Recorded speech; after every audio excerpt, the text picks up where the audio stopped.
कृष्णा। हरि नाम में विकास में एक प्रामाणिक गुरु की आवश्यकता है। प्रामाणिक गुरु बारी में ये मैं पिछला बार गुरु बारी में बताया था कि प्रामाणिक गुरु होना चाहिए। प्रामाणिक मतलब परंपरा की गुरु, जो वैष्णव परंपरा स्वीकृति प्राप्त अधिकारी व्यक्ति होना चाहिए। ऐसा नहीं जो कोई भी हाँ हरि नाम करता है, जप करता है और भगवान के नाम भी कथा कह रहा है, ये कर रहा है, ऐसे गुरु हो जाएगा नहीं। यहाँ गुरु प्रामाणिकता बारी में शास्त्र निर्णय दिया है। शास्त्र कहता है संप्रदाय विहीन जे मंत्रस्थ विफला मता, उसकी मंत्र विफल हो जाता है, ये संप्रदाय नहीं है। इसलिए संप्रदाय का गुरु होना चाहिए। गुरु होना मतलब वैष्णव संप्रदाय के गुरु होना चाहिए। वैष्णव संप्रदाय गुरु यदि नहीं है, वो जितना तथाकथित हम गुरु देख रहे हैं ना, गुरु बना रहे, शिष्य बना रहे, चेले बना रहे, अनुयायी बना रहे, ये सब बकवास है। जीवन को अंधे गुरु को अंधे चेले दोनों नरक उठेले बोलते ना, दोनों नरक जाते अंधे गुरु, ऐसा हो सकता है। इसलिए गुरु एक प्रामाणिक गुरु वैष्णव परंपरा से होना चाहिए। वैष्णव परंपरा इसलिए पद्म पुराण में दिया गया, हमें अंधे रूप में स्वीकार नहीं करना चाहिए। यदि हमें गुरु ऐसे अवैष्णव गुरु ग्रहण किए, उसको तुरंत त्याग कर दे कि वैष्णव गुरु स्वीकार कर लेना चाहिए। नारद जी बोलते ऐसा ही गुरु न करेंगे तो नरक जाना पड़ेगा। नारद जी उपदेश दिए, नारद जी पंचरात्र में बोलते उसको नरक जाना पड़ेगा यदि वो अवैष्णव गुरु स्वीकार करता है। इसलिए वैष्णव गुरु ग्रहण करना चाहिए, एक प्रामाणिक परंपरा से स्वीकार करना चाहिए। अब परंपरा क्या है?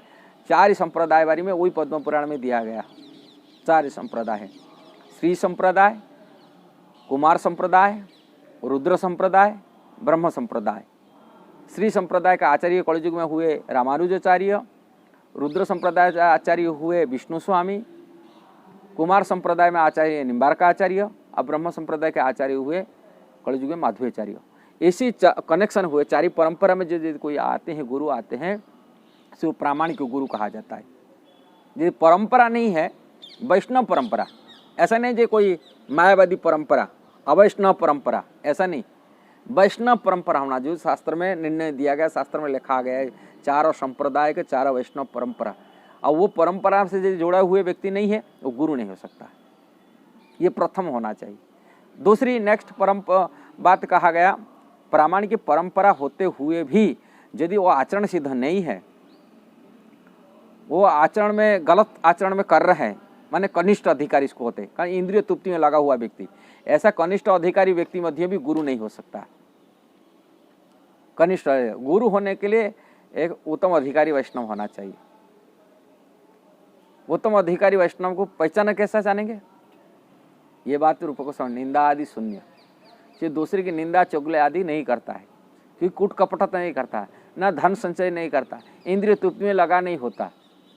उनकी जीवन हमेशा कृष्ण की सेवा में लगा हुआ, कृष्ण की सेवा करने के लिए भोग करता नहीं, अपनी सुख त्याग किया है, वो कृष्ण की सेवा में लगा हुआ है।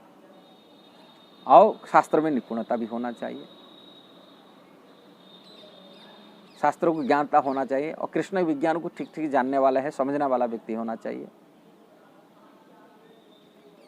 एक विरक्ति, ज्ञान, नेक्स्ट कृष्ण ये में भक्ति में तत्परता रहता है।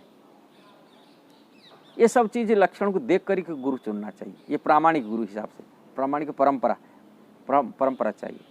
बिना परंपरा से गुरु नहीं हो सकता। इसलिए वैष्णव परंपरा मतलब वैष्णव परंपरा, जो संप्रदाय के वैष्णव शास्त्र में लिखा गया, उनको देख कर ही गुरु चुनना चाहिए। ये प्रामाणिक है। ये वीडियो यदि सही आपको लगा, जरूर शेयर करना, सब्सक्राइब करना, लाइक कमेंट देना। हरे कृष्णा।